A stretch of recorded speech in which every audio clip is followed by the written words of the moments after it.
Welcome back to some professional StarCraft 2 from the playoffs of Dreamhack Valencia 2022. A best-of-5 of two of the most fan favorites I think you can find, and honestly I'd say about evenly matched. Let me first introduce shining through for North America. It is the Canadian ZERG, Scarlett. Which Scarlett will be showing up today? The one that can take on the likes of Maru and Hero? Or the one who enjoys drones more than having a livelihood for those drones much into the future? But of course, challenging her, you guys have probably checked out his videos in the past. But yes, indeed, a professional StarCraft 2 player in the top right of Waterfall, the Dutch content creator and gamer extraordinaire. It is Harstem.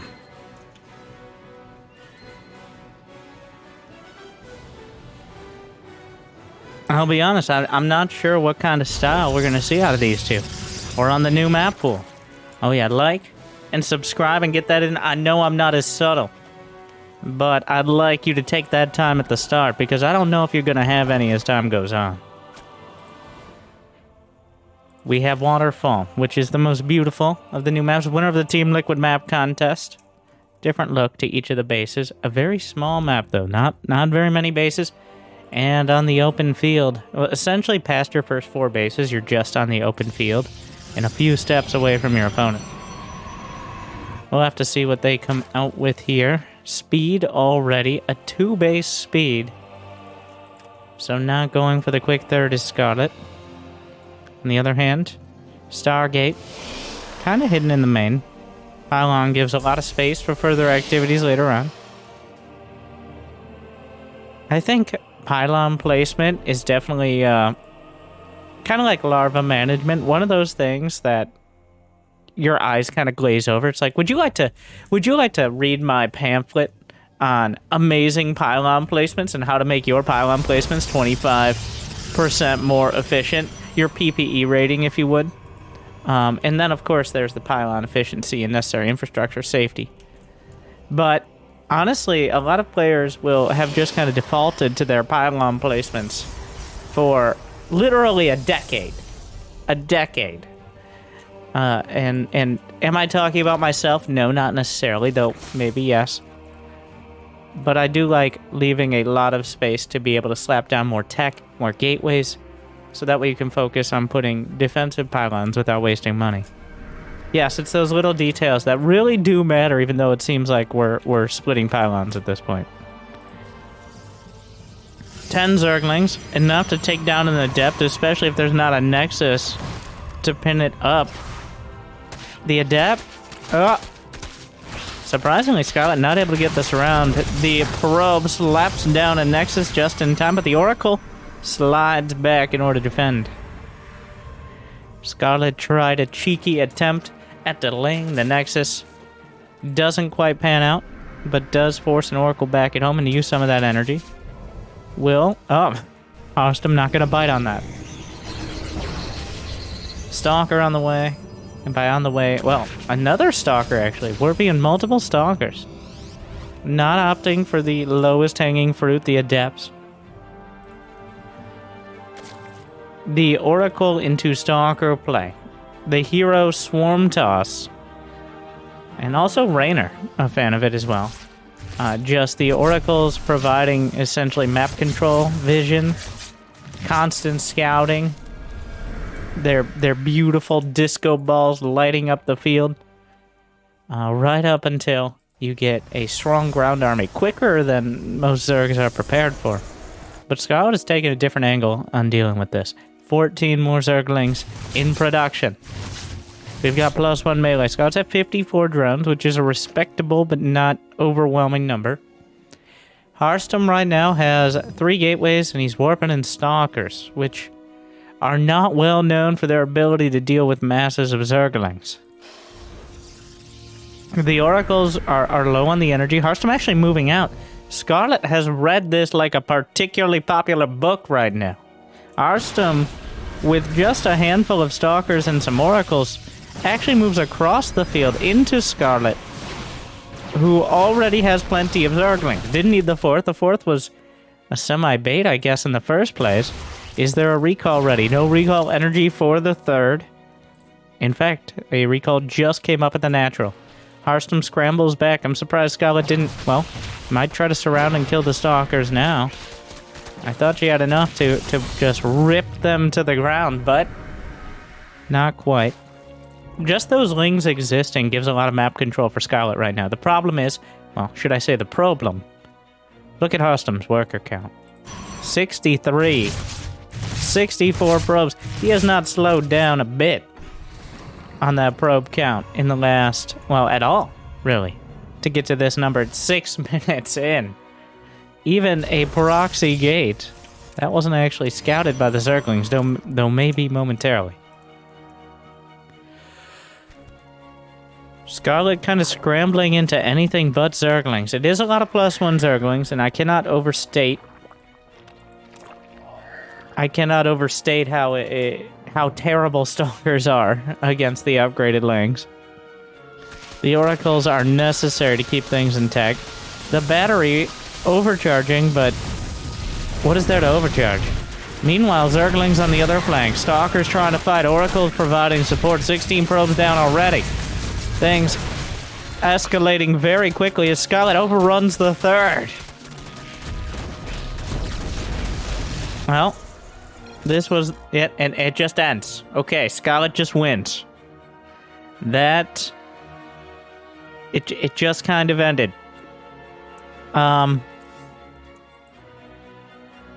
Alright, well, it looks like just continuing to build Zerglings. Every Platinum player and Scarlett coming out ahead. Harstem kind of ignoring the tiny elephants in the room. Well, not really. If elephants were very small, this metaphor is losing track of what's going on. But let's get Jimmy, just come on. We're losing it. Scarlett with a comfortable victory in game one. I'm kind of getting whiplash from that as Harstem just kind of died. So hopefully that doesn't set the trend for this series. I know Harstem is a cerebral player. He's usually a step or two ahead of his opponents just by outthinking them. But Scarlett, honestly, Scarlett went for the a bit of a donkey build, which is, no, I'll just keep building Zerglings. It's a bit of a gamble, but if that gamble pays off, especially on a map of that size, I guess you just win. And Harstem, while I don't think Harstem was 100%, like, no chance to come back, like, can't build an army. It's game one. It is a very small chance, to be clear. Like, it's very unlikely you're going to come back from that position, especially when your army composition is Stalkers and Oracles, which are two of the most fragile units that Protoss can build. We just gotta hope for better here on Data C.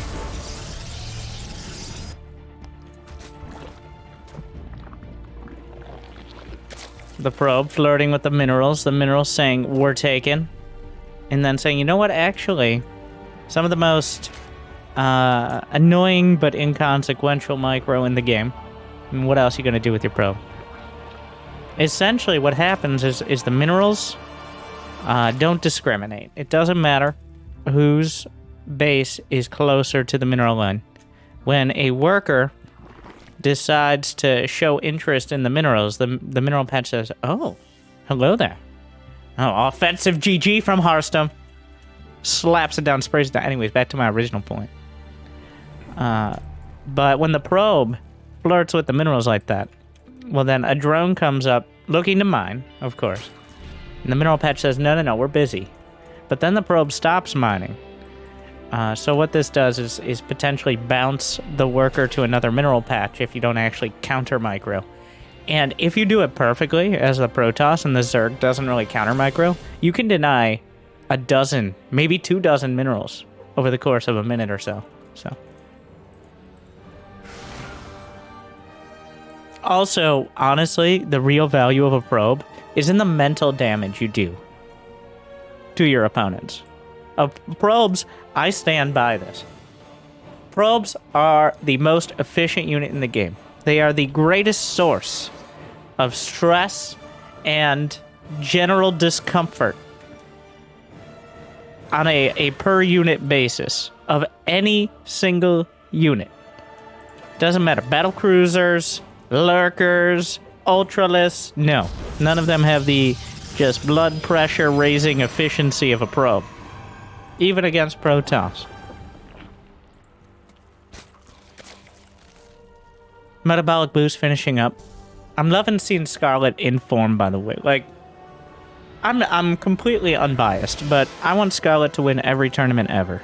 As not only, obviously, a North American player, but she plays such a fun style.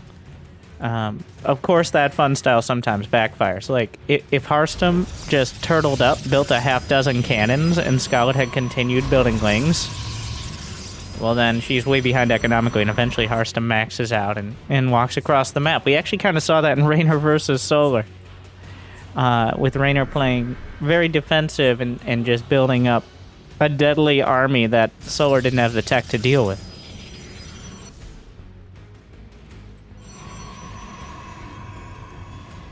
Another gateway in the main. Harstem. Oracles again. Data, see a bit more of a long-winded map. See, there's no wind on the map. It is underwater, but once again, back to those awkward metaphors and analogies in tribute to our Dutch content creator here. +1 melee on the way. This is my favorite style of Zerg as well. The Swarmlings, which is incredibly difficult to keep up mechanically. You can't miss any injects. You really need to keep map control, because if you lose a fight, you probably lose the game. But, come on. Zerglings, Banelings, maybe Mutas as time goes on. Scarlett's been known to use Ultralists. Listenlings are Zerg, okay? Get out of here, roaches. And Oracles. Queens, drive them off the field. Stasis picks up a few drones. Harstem splitting his Oracles. Lair on the way. Twilight Forge, we're going to see the evolution of this strategy. Wow, 28 Scarlett. Alright. Scarlett with a bunch more Zerglings. No Roachhorn on the way. I wonder if she's playing her style or if she's playing to what she knows Harstem likes. Because a lot of the NA players will play on Europe all the time anyways. Neeb, pretty notorious for that. Almost never playing on North America, instead practicing where the competition is. We're sitting at 44 Zerglings. Harstem moving out with the Stalker Oracle Expeditionary Force. Once again, the intent of this is to force enough units out of the Zerg to control their economy without overcommitting, because you do have access to recall. Look at the drone count. It's 67 probes to 52 drones. Which is not great long-term for Scarlett, I will say. Up, Stasis. Scarlett moves away, sacrifices a drone. Gets a mandatory work break. Once again, Scarlett tries to dive into the third. Probes, instead of fighting, will stop position on the shield battery. The Zerglings, like a particularly excited wave, will just stream right through everything. Harstem backs off to defend, and I actually lost only one probe. What? just passing through. Okay. So the game doesn't end. It will go on. That's why I'm here to commentate.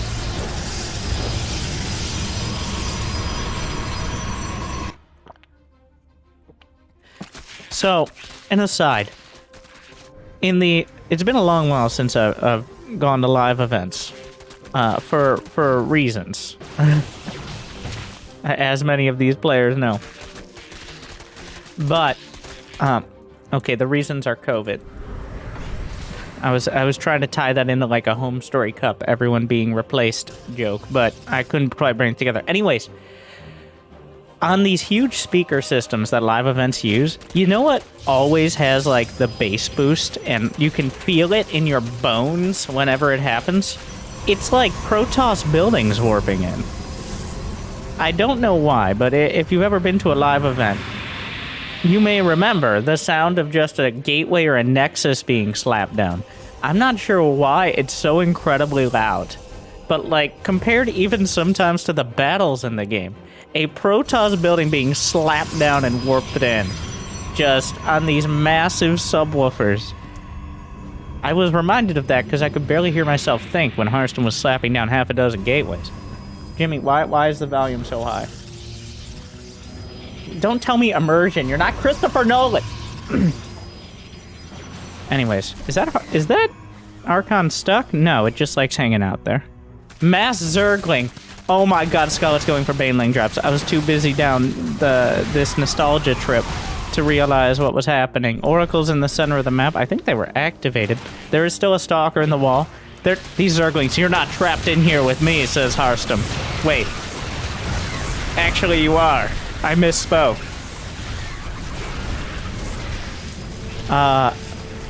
So the Zerglings end up getting 10 probes. Harstem down to 64. A bunch of roaches have been added to the field, but just kind of an acknowledgement that Archons counter Zerglings in much the way that... Well... I'm trying to... There's no way to overstate how much half a dozen Archons counter Zerglings. Wow. The Archons moving their way through. I'm sure I'll come up with something clever by the end of this game, and we'll forget all about it. Scarlett, in that awkward position of being maxed out with nowhere to go. As Harstem blunks in the front. Some transfuses. Lings and Banes rolling in. Some of the most difficult targets for these units to hit.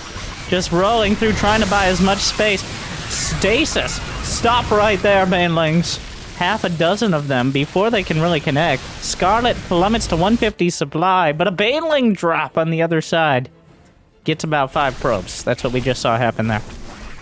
Harstem loses most of his army. Somehow Scarlett chewed through enough of it. Well, this is a hectic mess. Ultralisk Cavern on the way. Adrenal glands +1 ranged attack and Carapace here. Already +2 melee done, which is enough to one-shot those probes. And two-shot Templar. As well as, of course, being very helpful against Zealots with the Banelings. Quite a hectic game. Harstem actually spread himself a little bit too thin there. It looked like he had enough army to distribute to these multiple attacks, but Scarlett, in top form right now. Honestly, I thought she was falling apart. Harstem looked like he had a strong enough army on all fronts. The Zealots in the main, the Archon Stalker at the front, Oracles to support, but suddenly Scarlett just runs over all of it. Ultralisks on the way. We've got Immortal Archon, the bread and butter here of a strong ground army, especially without lurkers on the field. Woo!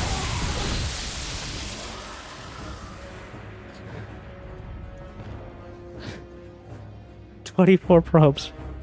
Well,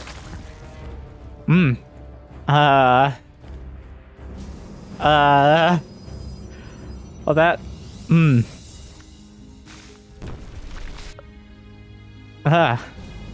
That's not good for Harstem. You're welcome. It's this analytical commentary you come here for. The Banelings just got into the mineral line. Oh no. Harstem scrambling now. Scarlett. Giving him the runaround. I don't think Harstem's played a bad game. At all.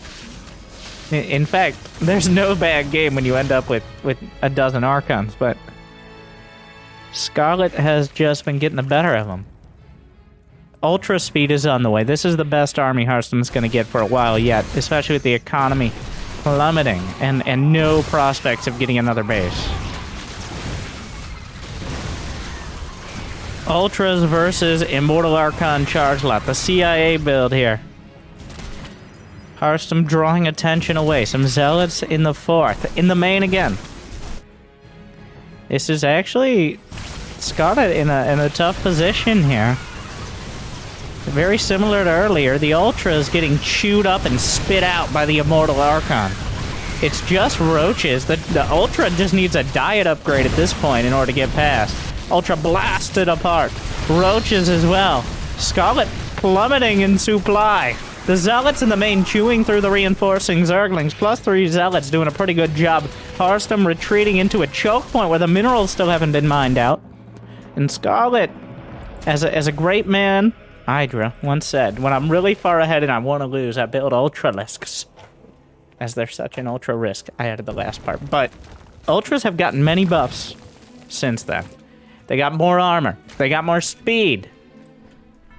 That's most of it. But overall, the same can still apply in the right scenarios. Where Ultralists are a very clunky unit to get the value out of. They're still melee, despite their big Gabe level size. And Scarlett is struggling to close things out because the Ultras can't quite get their meaty jaws around the Protoss army before the Immortals just cause them to spontaneously combust. Archons and Immortals are incredibly cost. Harstem, by the way, I got a shout out to Harstem. 45 probes down. Actually, Scarlett's lost. This game has actually got a lot going on, right? Not that much in terms of sheer resources, but the economies have been taking massive hits and bouncing back immediately. Harstem is taking another base. Scarlett wants to deny that at all costs. She's maxed out again. Ultras from all sides. Banelings rolling through the front. Not deadly, but gonna soften things up for the Ultras. Ravagers on the back line as well. No corrosive biles yet. Warp in to reinforce. The Zealots are required.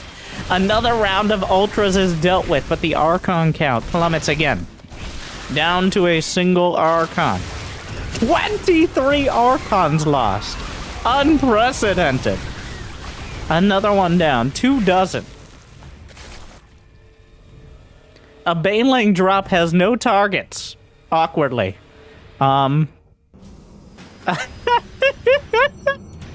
If you ever feel useless. Anyways, this is happening.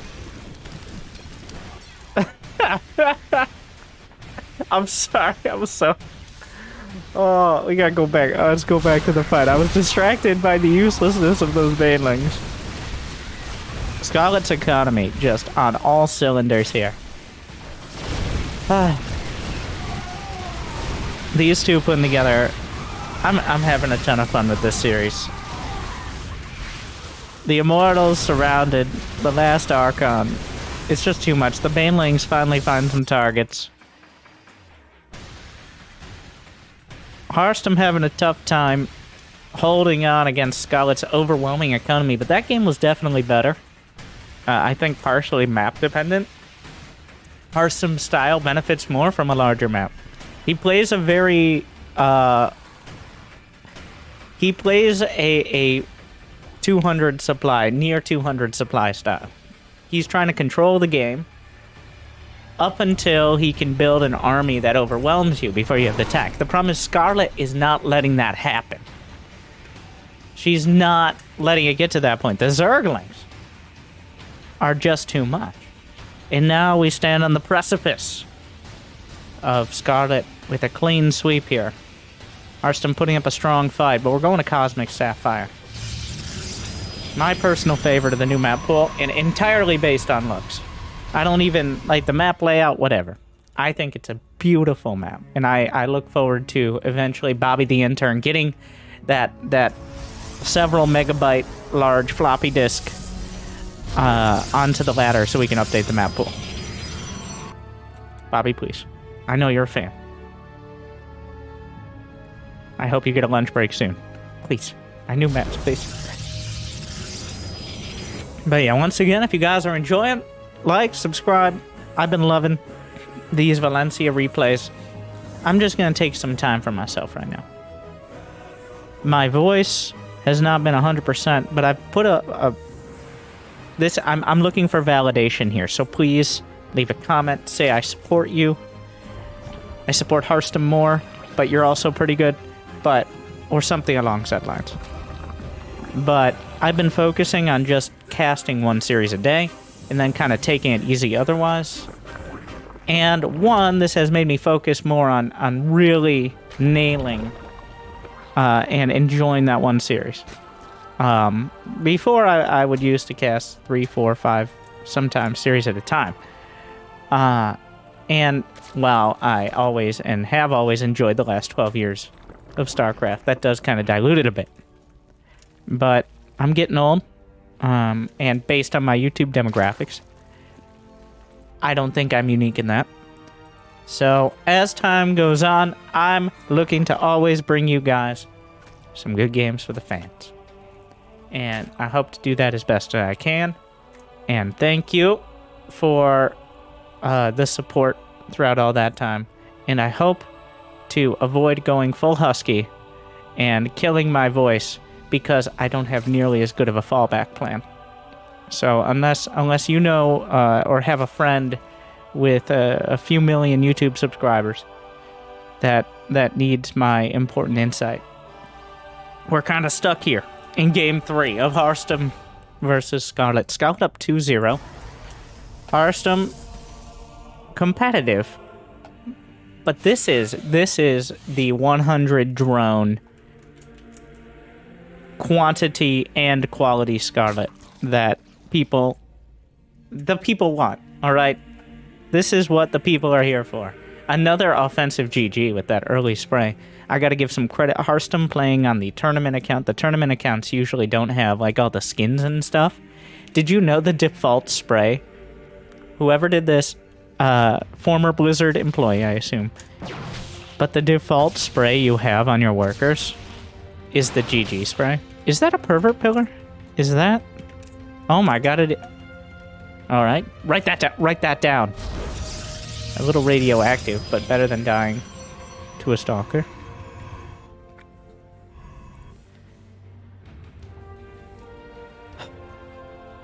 Alright. The Zergling's looking around. Harstem sticking with his guns. And if I may be so bold as to make some assumptions, this is a bit of a streamer mentality.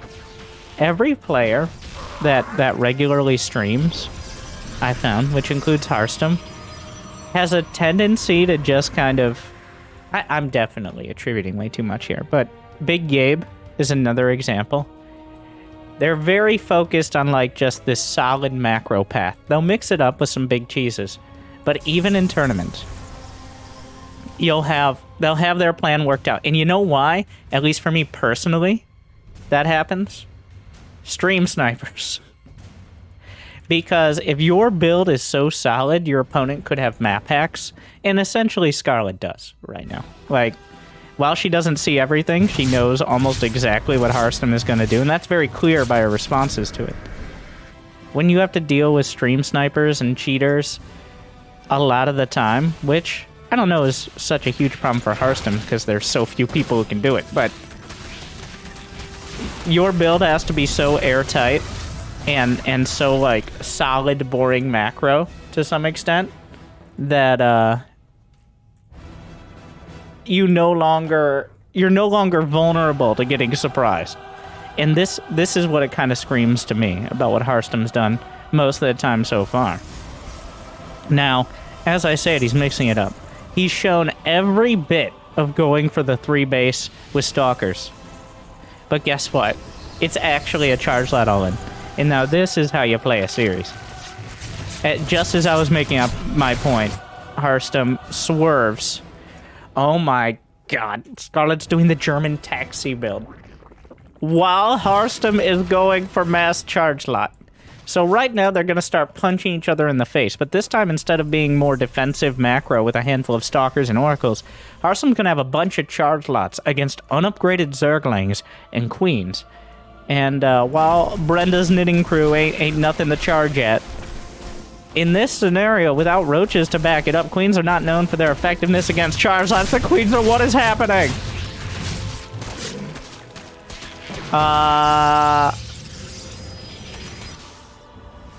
So Scarlett is dropping Queens against charge lots. And drop,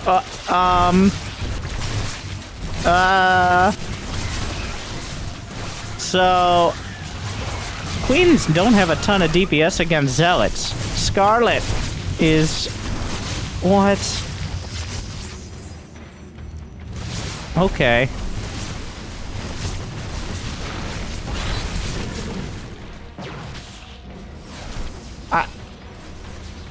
This is one of the weirdest situations I've ever seen. I think Harstem comes out on top here, but there is scouting creep tumor. Zerglings running around. This by no means ends here. So this series is getting even more interesting. Wow.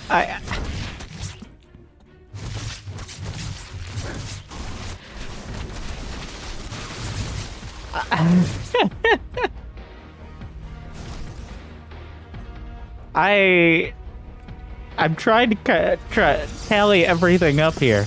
So Scarlett now has creep spread across the entire map, of course, at 7 minutes.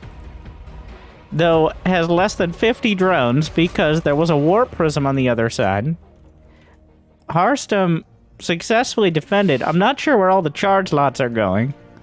There was some sort of Zergling. Yeah, the Zergling drop in the main. Depowered quite an Artosis pylon there. All the Zealots are at the back of the natural. I think Harstem's kind of going back home and trying to figure out exactly what the hell is going on. Unfortunately, the Zealots were not in the main, and that means the Zerglings get in and they spot the Dark Shrine. They spot the Dark Shrine, and they get a few more probes. And that's some pretty huge info there. The Dark Shrine is... come on, Scarlett. Oh my god.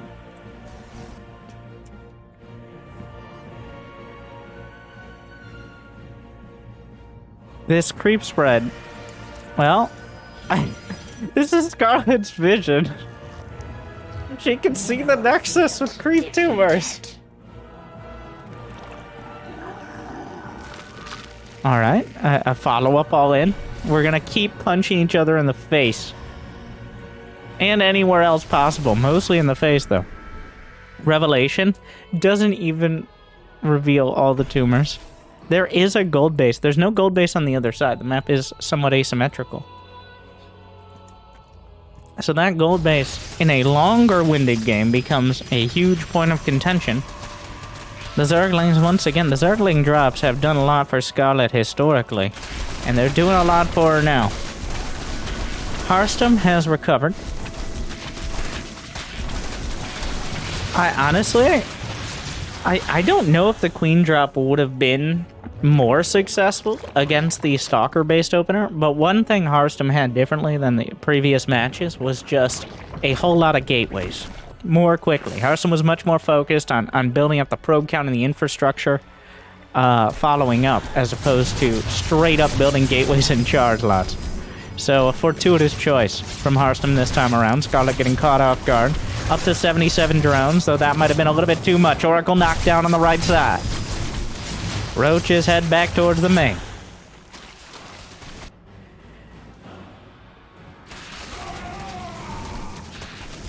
We got additional Zerglings.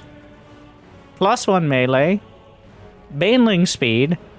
It's been 10 minutes, and upgrades are just now starting for both sides. That's definitely an indicator of how hectic the game is. And a lot of the time you can use that. That's probably one of the best metrics for how intense and action-oriented a pro game is how long does it take to start upgrades. And 10 minutes is obscenely long. Even my Silver League guides recommend getting upgrades by 6 minutes. Of course, that's because they'll probably forget For what?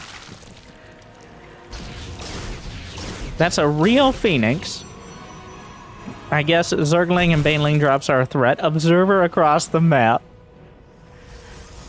Psystorm on the way. Blink. +1 for Harstem, but it's still all coming together. The Baneling's rolling directly into a bunch of Zealots, knocking through them. The single watchtower to the north is controlled for now. Phoenixes take things out. Another double trouble Bane drop to the south. Harstem, a War Prism to the north. Things slowing down. Scarlett keeps trapping her roaches in the Banelings. Oh, I mean, I guess we're gonna... Banelings eventually counter anything. Ravager's busting through. War Prism towards the main. Baneling drop into the third. Harstem a little slow on the draw. Dropping creep as well. 5 down. The second Baneling drop is even more of a dastardly move. Oh, the Warping canceled. Only 4 Zealots will make it. Into the natural. The Banelings... Where are you going? One of the Banelings just ran off. Anyways, 10 probes dead. There are 2 Zealots that were clearing creep over here. Harstem lost track of them. Scarlett still at 195 to 150 supply. The army supply is 118 to 69. 1, nice, but 2, not very nice because... Right? Oh. Ah! Oh, where were we? Hive. If you're losing track of things as a caster, all right, we're doing casting guide here. If I could be so bold as to help out, production tab is always there for you. Corrosive Bile forces the drop down of some Ravagers. Harstem does have a solid anti-lair army here.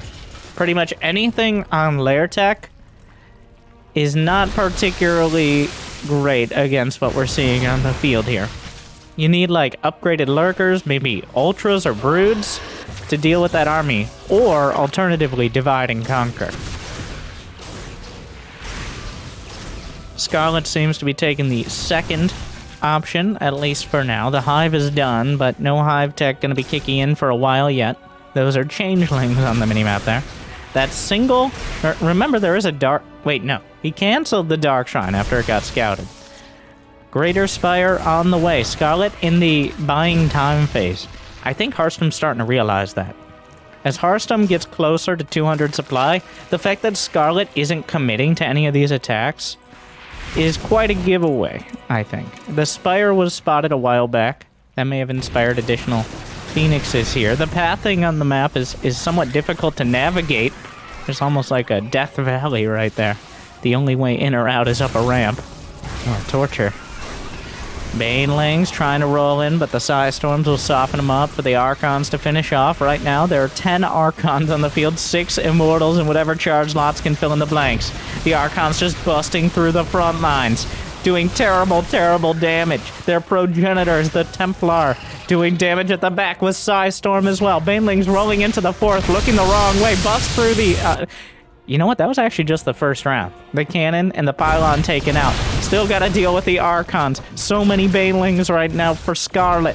Another round coming in at the third, rolling through the Psystorms. Most of the Banelings evaporate before they can connect with any particularly damaging targets. Another round of Banelings looking for more. Throwing up Corrosive Bile, dropping down on Immortals, but the Immortals withstand it. Zerglings from the back.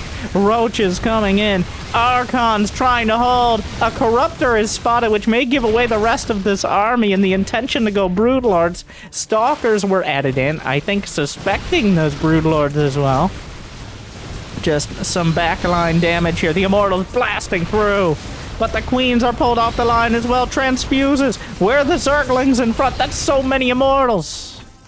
The Immortals doing a lot of damage. They continue going back and forth. Harstem at 81 probes to 77 drones. So the army supplies are quite close to even. Harstem stopped at +1 attack, though it might be time to upgrade that a little bit more. He agrees. +2 ground weapons. Scarlett has +2/+2 for both melee and ranged.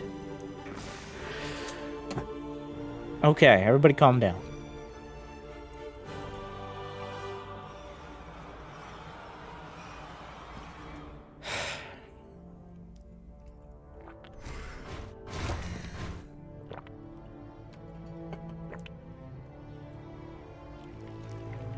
Zealots on the left flank. Gonna meet 5 spine crawlers, which I think should be enough. Spine crawlers are actually kind of terrible against Zealots. But it's a numbers game. And the Zealots just kind of walk through, so. Stalkers.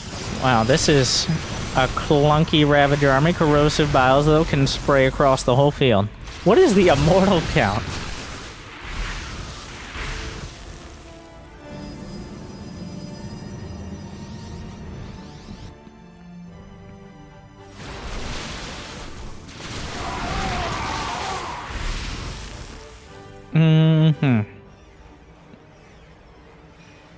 The battle on the midfield. More banelings rolling in. On the edge of the creep, but Scarlett wanders through a storm. Banelings get 6 probes. Harstem plummets to 82. Oh, more banelings.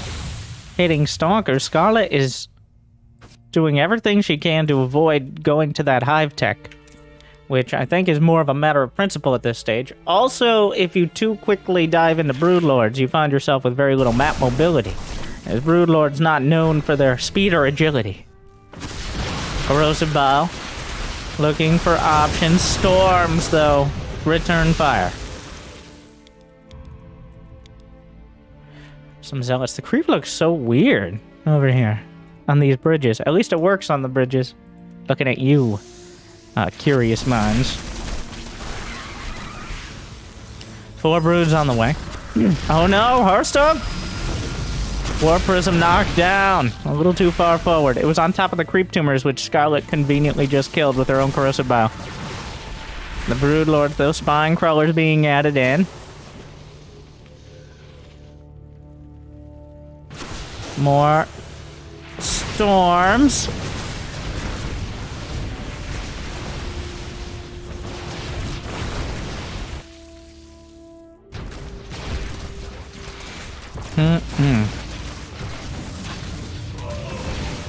Just wandering across the field, the Roaches and Ravagers. Fleet Beacon is on the way, a response to these broods, as at some point you do need to go either Tempest or Carriers. Knowing Harstem's style, I'd say probably Tempest, as he does seem to really prefer remaining mobile. He's actually avoided. He's voiced his thoughts on the Carriers in the past. We may get there, but Carriers are more of an anti-lurker than an anti-Broodlord option. Yeah, the Tempests are on the way. Immortal. Archon, just one Archon. Oh, more joining in. The Broodlord slowly but surely pushing them away. Brenda! Somehow took the wrong path here. Fun fact, units don't actually understand pathfinding. Like, units will not take the path that is quickest, they will take the path that is shortest. And that is why Queens wander off creep so much. As technically, as the Queen walks, that was a shorter distance.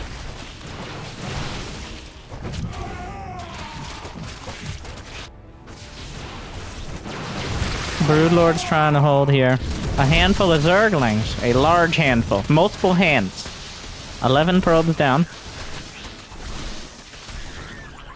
Harstem's lost about 1,400 more gas. The number's starting to add up there.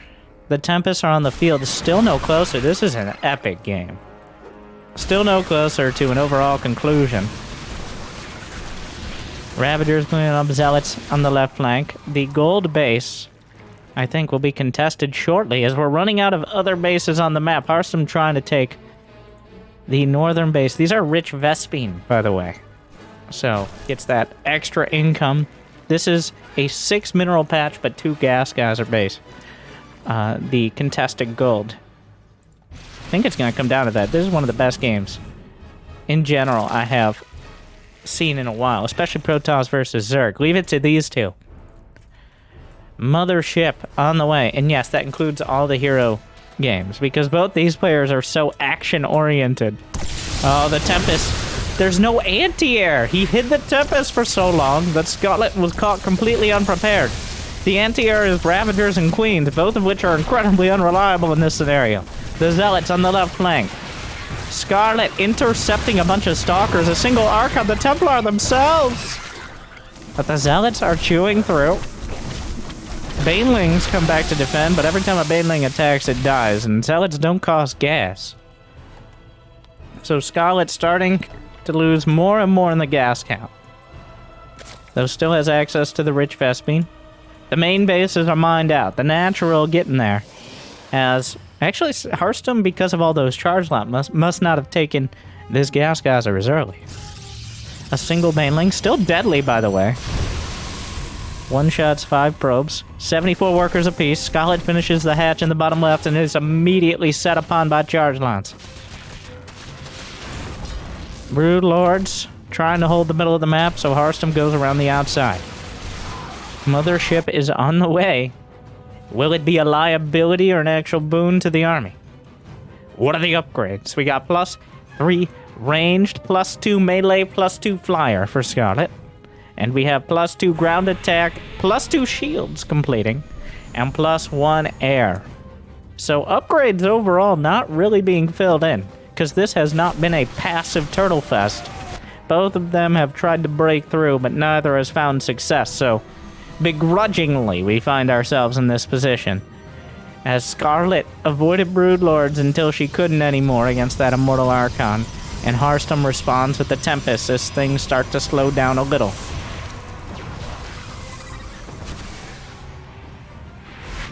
There is still vision. Nidus is not really... At some point, you got to think about Nidus as like, what am I actually trying to kill? Is it worth it to spend a bunch of gas to kill some pylons and gateways? I mean, if you can straight up gut the tech tree, maybe. Looks like the Zealots actually got the bottom left base. Some Oracles on the way, likely for Revelation, to constantly keep track of those Brood Lords, which is a necessity at this stage of the match. Vipers in production. That mothership looking like a tasty target, though there are still some Templar underneath to deny the pulse.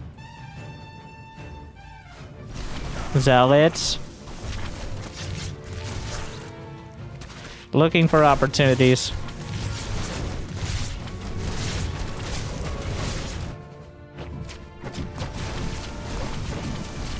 Oh, phalanx of spines here. Ravagers coming in to support as the spines themselves are not going to cut it. 11 drones down. Scarlett at 60, but I'm not sure how intent she is on replacing this, as the amount of bases we can mine from at this stage. Finally, carriers with +3 air and +3 shields. Carriers on the way. Revelation spots the full spellcaster army. Scarlett has relatively smoothly transitioned into this super, like, wouldn't look that out of place in Wings of Liberty, besides whatever these weird flying things are. The Oracle's back to 3. Oh, but get over here. 2 of them knocked down immediately, wandering a little too close to the Vipers. Put that camera down. Ravagers and Lings at the long-forgotten 3rd. A recall, but of what? 3 Archon. Is that enough? The rest of the Archons wandering over. Are they stuck? Not really, they're just very clunky. Yeah, Scarlett's like, wait a second.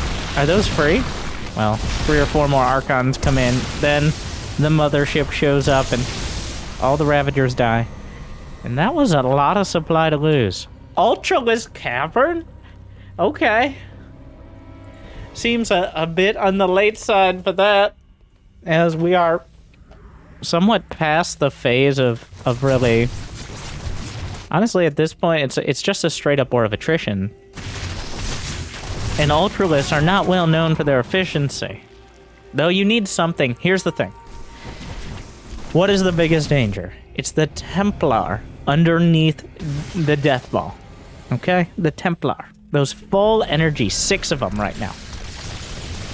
With storms and feedback, the only unit that can even think about closing the distance is Ultralisks. Lings and Banes and Roaches are not going to cut it. They just can't get there. The Ultralisks have to eat as much damage as possible, and then ideally force the Templar back or kill them. And I think that's what we're looking at here, but Ultralists have not had time to do so. Feedback's just popping infestors and queens. The more energy you have, the worse it is. Oh no, more infestors feedback. At least they get something up so they don't immediately die. A fungal kills a few of the Templar, but the Tempests trading shots. There's still energy on half a dozen. Half a dozen? No, 2 Templar. 2 too many. The Archons underneath as well. There's no ground army to contest. Most of Scarlett's ground army is getting chopped to pieces on the left flank.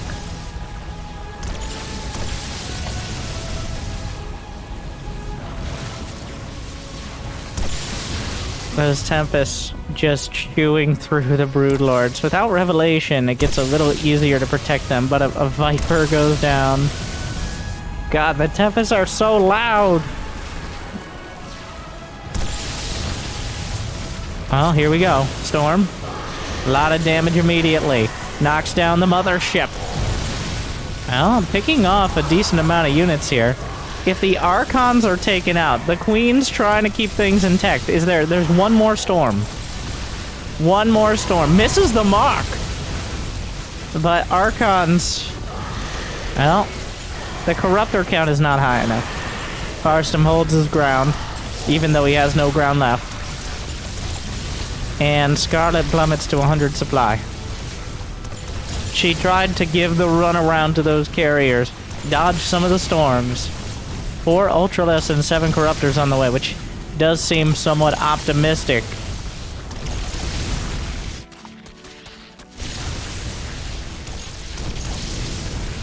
The Ultralist Cavern itself. Scarlett is still mining from the gold. Ultra pops out to protect it. You know, Harstem, he still has a bit... Well, can I see that mining count? It's not good. Oh! Neural Parasite! I did not expect this twist. And neither did the Archons. Wait, did the Infestors die? Some of them. 20 probes down. Scarlett is still mining from the gold, so until Harstem... Oh, that's a lot of carriers. Begrudgingly, Harstem finds himself with a carrier fleet. And, well, it looks like it's gonna be enough. There's nothing to contest. Like, the Ultras can shrug off much of the Interceptor damage. I take it back. Scarlett actually has no Carapace upgrades. So it's just the chitinous plating, which is good. But +3 carriers are not gonna have too much trouble with those on their own. Yeah, one gets body blocked in. Well, the Templar shouldn't be fighting them. The Interceptor's helping out. Corruptors, trying to intercept whatever carrier she can. Scarlett, struggling now. But no Zerg is a huge fan of this particular scenario. Well, that is one way to do it. Is just killing the Stargates with the caustic spray. Which leaves Harstem with just a single Stargate. The one he started with, I believe.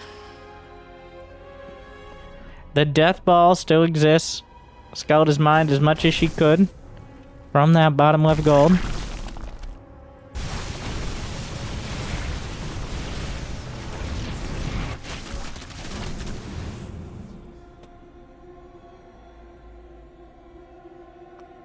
Huh. I'm trying to like find a path out of here. How many Infestors? Just one. She could build 5 or 6 more. That would be a lot of gambling, but now is the time for it. 3 Infestors. 3 Corruptors. Not quite sure which direction she was to go. A scattered amount of cannons. We're almost down to no mining here. Like, Scarlett has no income. Harstem's on 1 base.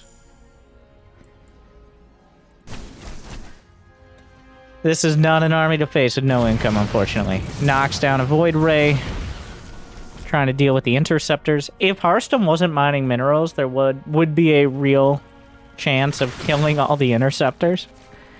They're both broke. It's just, right now the status quo is in favor of the Protoss. God, nothing, literally zero mining. Of minerals at least. Oh, and gas. Scarlett is out of options. What a game.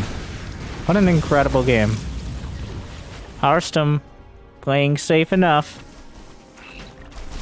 Scarlett not quite finding the answer to break through. I guess there's multiple observers. Okay. There is detection. So the Hail Mary neural parasites. I'm not even sure what you neural parasite. Maybe the Templar? I don't. Oh no, they've been found. And at this point, gets an Archon. Here's the fight. The Ultras from the north, knocking down a few of the carriers. There's no ground army, and Harstem takes one back. Beautifully done. A bit of an anticlimactic ending to such an epic match, but a great game. One of the most exciting games I've seen in quite a while. Both players trying to avoid that late game, but so evenly matched that they were forced there. And Scarlett not able to compete with Harstem's pragmatic army. And that means the Dutch phenomenon, the captain, survives to fight another game. Game 4. And yes, wow, we're passing almost the hour mark of gameplay in this series. I hope you guys have enjoyed.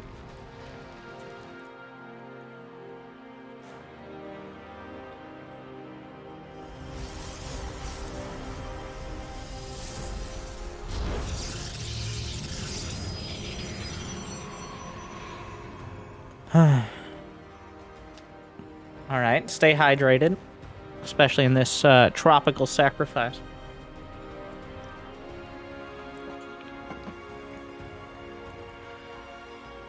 Exhausting games.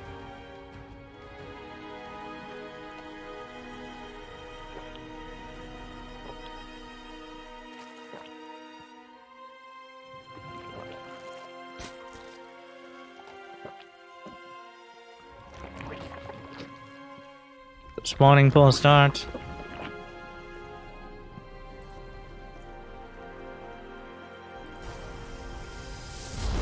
So far, no super early game cheeses for either side. Scarlett's gone for these little ling bits, run-bys. I mean, game 1 was won with Zerglings.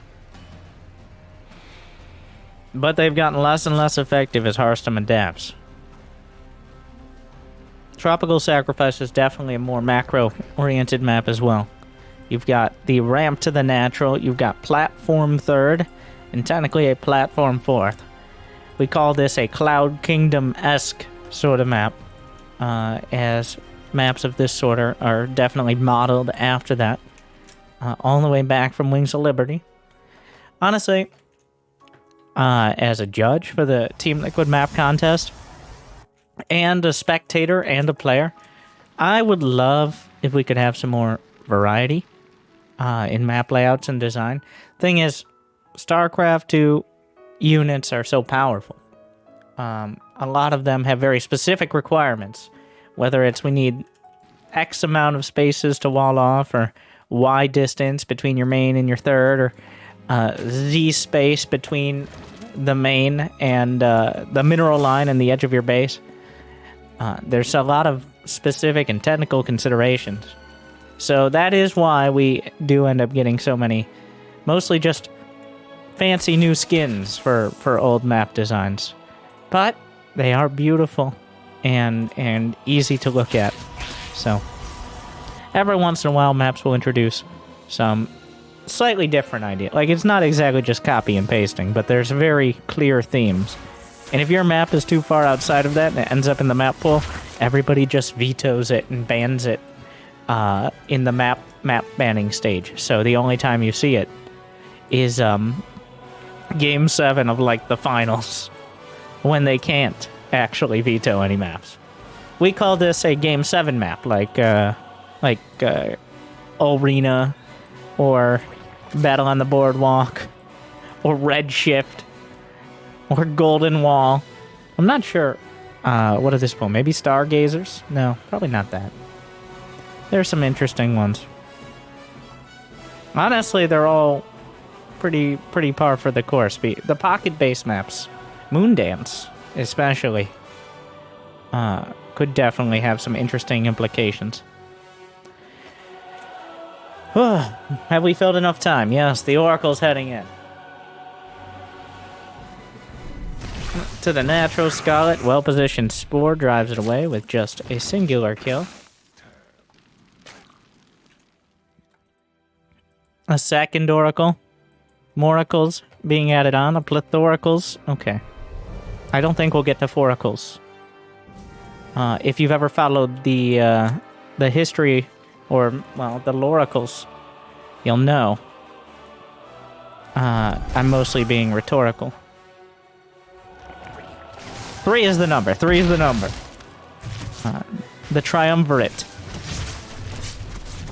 I'm not sure. I think it's because that way you always have one for revelation and then one for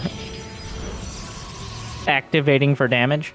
And then it doesn't slow down your tech too much. If you keep building them, it definitely eats into your tech. Essentially, Heroes started making 3, and we just kind of have accepted that that's the right... It feels right. It feels right.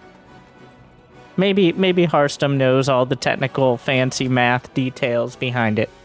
But I'm an NA player, all right? I just look at what people are doing. I say, that seems pretty good. Scarlett, on the other hand, a little more advanced than that. Once again, +1 melee links. We have a very quick Stalker move out. Reminiscent, well, of everything but last game.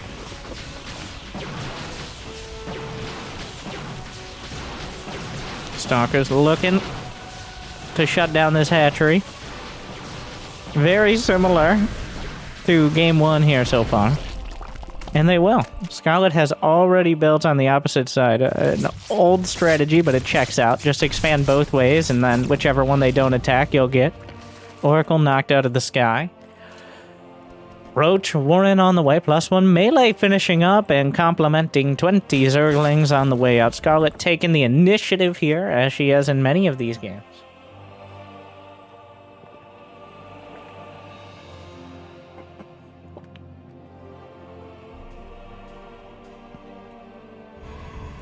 A gateway wall at the 3rd.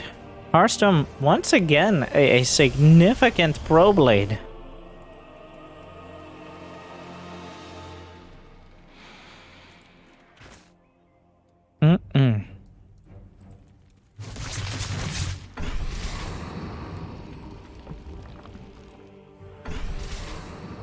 Templar Archives, quite quick here.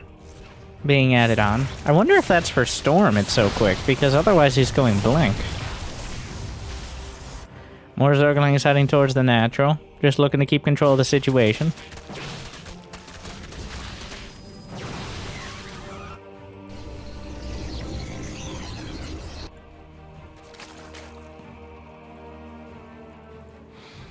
Overlord. Drop. Oh my. Really favoring these.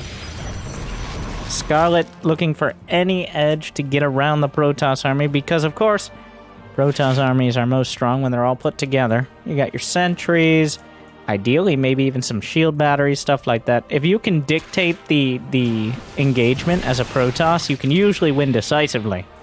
Whereas a Zerg thrives on chaos. Especially Scarlett. With the OV drops coming in again.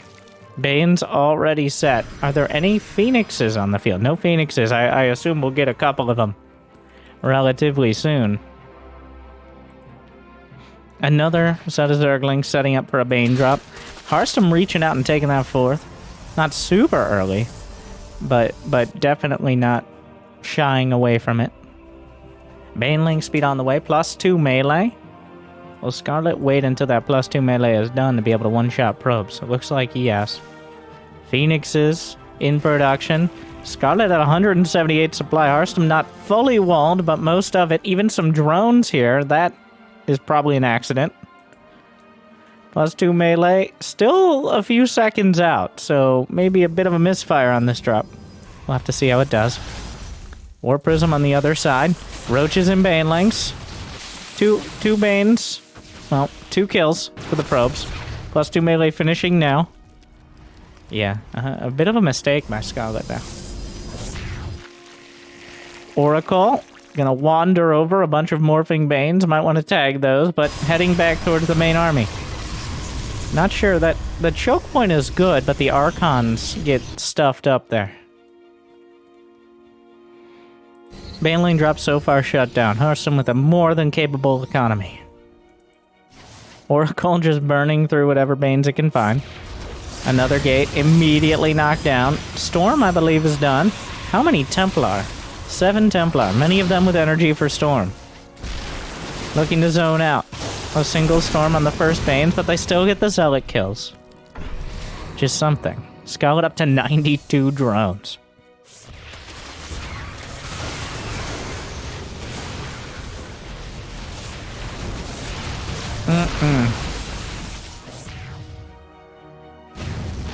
Another Bane. Attack, counterattack. Shut down by Archons. And, well, what's the end goal here, Scarlett? She's got 1,200 gas and 2,400 minerals. More Banelings!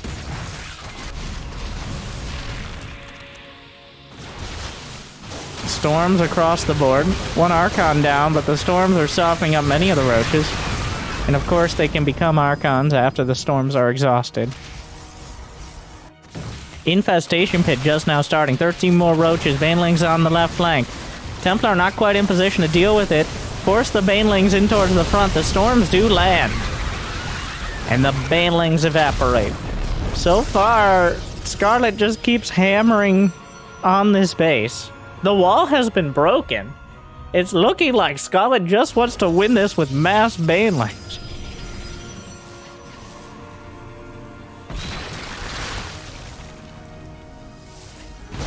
Oh my god.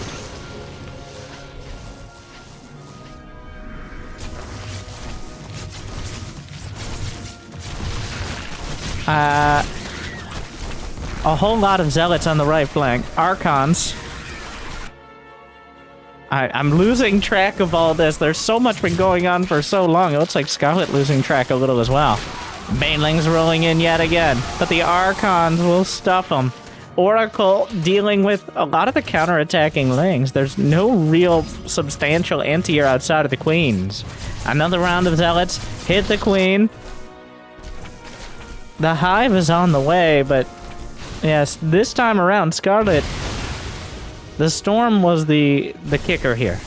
Harstem has not had Storm against these armies quite as quick. Last game he did, and that turned out well for him. But in the first couple matches, Storm was not invested in very quickly. But this time around, locked down 4 bases with Storm, and Scarlett, while she has enough money to build whatever she wants, she doesn't have the tech for it. 3,500 minerals, 1,200 gas, and more Roaches and Lings in production. Archons busting through both sides. Ravagers. Now Scarlett down to less bases than Harstem. The Hive does complete, but what do you build with it? Maybe Vipers? Roach Ravager. Harstem trying to come up the ramp. I'm not sure if the Concave even favors Scarlett at this point. The Storms helping to bust through. Zealots drawing some of the forces away. 15 drones down. It feels like Scarlett... Wow, this... about as one-sided as a Moby's strip here. Like... Scarlett's just kind of dying. Zergling counterattack, but Scarlett's not supply block. Harstem doesn't have much of a bank, but this army itself is already too much to contend with. Good split against Corrosive Bile. More Storms. Just kind of rolling through, slowly but surely. Scarlett not able to put enough, even remotely close to enough together against this. It looks like she's gonna fall apart with 3,500 minerals and 1,300 gas. Yep. Oh, wow. That. I think it's time to go back to the spawning pool on that one. And rethink it. I'm not sure exactly what happened there. But Harstem, with just a straight-up kill against a Scarlett who... She never came up with an answer for the CIA, like the charged lot Immortal Archon. It's incredibly cost-effective. You need hive tech. Lurkers, broodlords. Something. Mutas even, to maybe throw things sideways. But Scarlett never found it. Oh, that looked like one of my letter games. I mean, way faster and more intense. But, like, and now it's match point. I'm concerned. Game 5, inside and out. Harstem now has the momentum. Scarlett up 2-0, but Harstem holds on and evens it up in 2 solid games. He's played a solid series thus far, and now the Canadian Zerg on the ropes.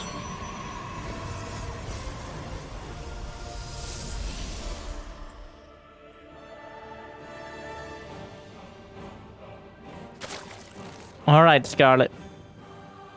What's it gonna be? It feels a little weird, because it feels like Harstem is the Zerg in this scenario. Let me explain. Harstem is the one adapting to Scarlett's style.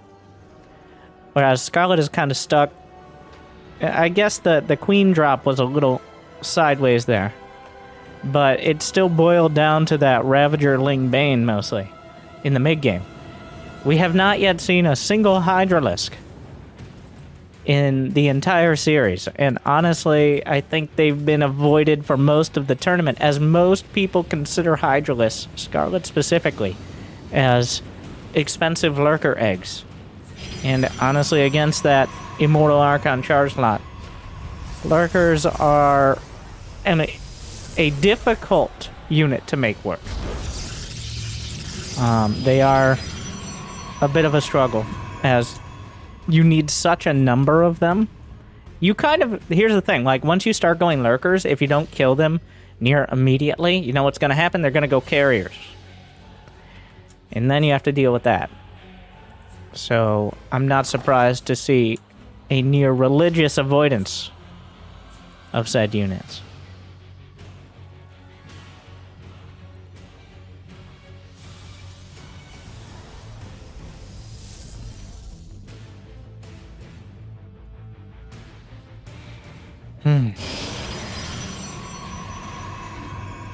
Stargate, 5 out of 5. Metabolic boost. Roach Warren.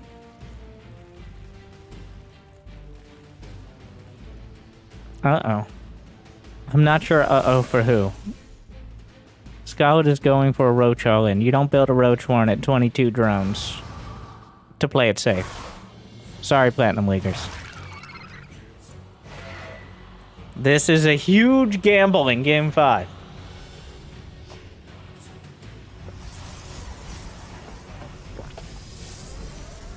Oracle first. Harstem.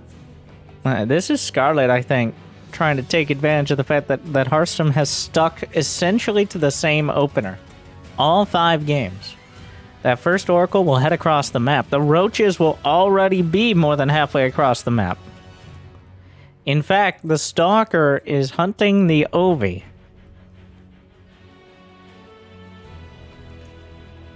Enough Zerglings here. Now, yeah, the Zergling's going to try to deal with the Stalker. If Scarlett can draw out the Oracle, yeah, the Oracle energy. So at this point, even if there is a spot on the Roaches, the Oracle will not have energy. Scarlett with one of the simplest tricks. Oh, the Overlord trying to move. The Roaches have not yet been spotted. And as they are, oh no! Wait, Warp Gate isn't even done! 3, 2, I mean, both the Warp Gates are here. There's 2 Oracles. Unfortunately, The Oracles are doing their best. Void Ray on the way to try to help. Some more guaranteed damage. 10 probes already down. One of the Oracles runs out of energy. The other one is gone too. A shield battery is Harstem. He sees his tournament life evaporating. The Void Ray pops out, charges up, burns through the roaches. And Harstem so far has held.